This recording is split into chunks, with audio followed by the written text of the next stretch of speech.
Hello friends, मैं doctor Naveen Alawadi, pulmonologist and respiratory physician. आज आपके सामने एक बहुत इंपॉर्टेंट सब्जेक्ट लेकर के आया हूँ, सांस का फूलना, जिसे हम कहते हैं शॉर्टनेस ऑफ ब्रेथ। इसके कई कारण होते हैं। आज हम उन कारणों को जानेंगे, क्योंकि जब अगर आपको कारण पता है सांस फूलने के, तो आप थोड़ा बहुत बीमारी का अनुमान भी लगा सकते हैं और ये भी पता लगा सकते हैं कि हमारा पेशेंट कितना सीरियस है। उसको भी हॉस्पिटल में ले जाएं या डॉक्टर के क्लिनिक पे दिखवाने के लिए ले जाएं। तो आइए जानते हैं सांस फूलने के कारण। सांस फूलने के कारणों को मैं दो भागों में बांट रहा हूँ।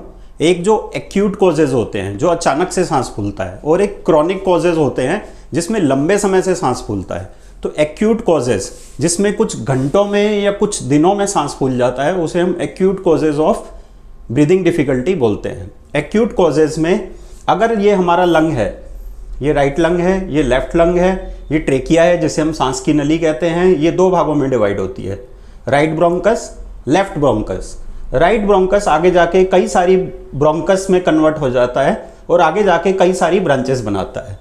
निमोनिया होता है जब ये लंग के हमारे पेरेन्काइमा में, ये जो रेड वाला स्ट्रक्चर है लंग पेरेन्काइमा है, लंग पेरेन्काइमा में अगर कोई सॉलिडिफिकेशन हो जाए, सॉलिडिफिकेशन मतलब जमना, अगर जो लंग का स्ट्रक्चर जम जाता है तो हम उसको निमोनिया बोलते हैं।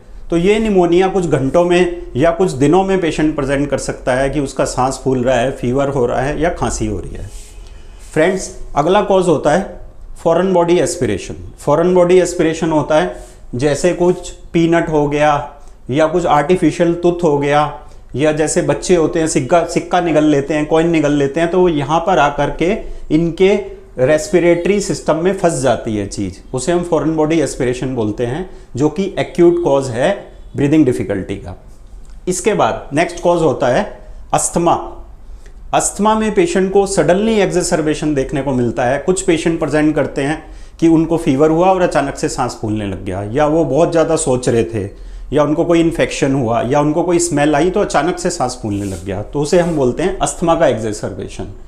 तो मेन कॉजेज मैंने आपको बताया कि कोई फॉरेन बॉडी एस्पिरेशन हो जाए, निमोनिया हो जाए या अस्थमा हो जाए। इसके बाद एक और कॉज होता है न्यूमोथोरेक्स। न्यूमोथोरेक्स होता है जो लंग के बाहर हमारी कवरिंग होती है, उसको हम प्लूरा बोलते हैं। अगर वो फट जाती है तो लंग में हवा भर जाती है अचानक से, उसको हम बोलते हैं न्यूमोथोरेक्स। उसमें हमें ट्यूब डालना पड़ता है। तो इस तरीके के जो पेशेंट होते हैं वो प्रेजेंट करते हैं कि जैसे वो स्मोकर्स हैं, तो स्मोकर्स में लंग वीक रहते हैं। जैसे वो मोटर के पाइप में हवा दे रहे हैं या कुछ ब्लो कर रहे हैं, या वो डीप सी डाइव उन्होंने किया, या वो बहुत हाई एल्टीट्यूड से उन्होंने जंप किया, तो प्रेशर डिफरेंस की वजह से कई बार जो प्लूरा है वो रप्चर हो जाती है और न्यूमोथोरेक्स हो जाता है। तो दोस्तों, ये सारे हुए एक्यूट कॉजेस। इसके बाद बात आती है क्रॉनिक कॉजेस की। क्रॉनिक कॉजेस में नंबर 1 कॉज होता है COPD। COPD का मतलब होता है क्रॉनिक ऑब्स्ट्रक्टिव पल्मोनरी डिजीज। अब ये क्या चीज़ होती है, इसको हम समझते हैं, क्योंकि ये 6th leading cause of death है वर्ल्ड वाइड। और COPD इंडिया में इतना ज़्यादा कॉमन है due to smoking and pollution. किसी भी और कंट्री से ज़्यादा इंडिया में बहुत कॉमन है COPD। तो COPD को समझना बहुत ज़रूरी है। COPD को हम कहते हैं काला दमा या ब्लैक अस्थमा, जो नॉर्मल अस्थमा से डिफरेंट होता है। नॉर्मल अस्थमा होता है जो सिंपल अस्थमा या दमा हम जिसको बोलते हैं, और COPD होता है काला दमा या ब्लैक अस्थमा। इसमें जो पेशेंट के एयरवेज होते हैं, ये एयरवेज हैं। एयरवेज की वॉल में ये नॉर्मल हमारा ब्रोंकस है, उसका कट सेक्शन है। अगर हम यहाँ पे देखें तो नॉर्मली ये इतना ओपन होता है इसका ल्यूमन।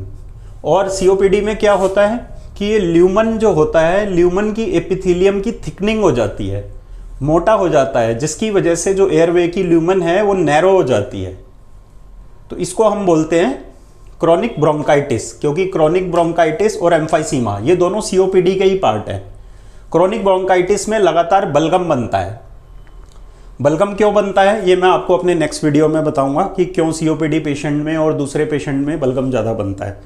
अभी हम ये समझते हैं कि COPD में एक तो हमारी जो ब्रोंकस है उसकी नैरोइंग हो गई अंदर ल्यूमन की, उसके बाद में हमारे लंग का डिस्ट्रक्शन भी होने लग जाता है, तो इसे हम बोलते हैं COPD। इसके अलावा जो क्रॉनिक कॉज हैं, जो पेशेंट कहते हैं कि उनको कई सालों से या कई महीनों से सांस फूल रहा है, उसमें दूसरा कॉज आता है ILD। ILD होता है interstitial lung disease. Interstitial lung disease होता है जैसे ये हमारे लंग्स हैं, लंग्स सिकुड़ जाते हैं, जिसको बोलते हैं लंग्स श्रिंक हो जाते हैं, तो लंग्स के श्रिंक होने को हम बोलते हैं ILD। अब ILD क्या है? ये एक ग्रुप ऑफ डिजीजेस है। इसमें 15 to 20 डिजीजेस आती हैं जो कि मिलकर के एक ILD बनाती हैं। कुछ ILD होती हैं जिसमें पेशेंट एक्यूटली भी शॉर्टनेस ऑफ ब्रेथ के साथ प्रेजेंट करता है, कुछ घंटों में या कुछ दिनों में, लेकिन ज़्यादातर ILD में पेशेंट कुछ सालों से उसका सांस फूल रहा होता है और लंबे समय से उसका सांस फूल रहा होता है और वो इग्नोर कर रहा होता है कि मैं डॉक्टर को दिखाऊं। तो फ्रेंड्स, अगर आपका भी सांस फूलता है तो आप तुरंत डॉक्टर को दिखाएं। वो हो सकता है आपका एक्सरे करें या PFT करें और ये पता लगाएं डिटेल में कि ये कौन सी डिजीज़ हो सकती है। फ्रेंड्स, मैं आपके लिए 24/7 अवेलेबल हूँ ऑनलाइन कंसल्टेशन के लिए। नीचे दिए गए नंबर पे कॉल करके आप ऑनलाइन अपॉइंटमेंट ले सकते हैं और मैं फिज़िकली भी अवेलेबल हूँ यहाँ पर B42 शॉप नंबर 1 राजन बाबू रोड आदर्श नगर पे। ये मेरा क्लिनिक है। ये 9 to 5 खुलता है, 9 to 8 खुलता है सॉरी। तो मैं सुबह 9 बजे से रात 8 बजे तक यहाँ पर फिज़िकली भी देखने के लिए अवेलेबल हूँ। नीचे दिए गए एड्रेस पे आप आ सकते हैं या कॉल करके अपॉइंटमेंट ले सकते हैं। Thank you.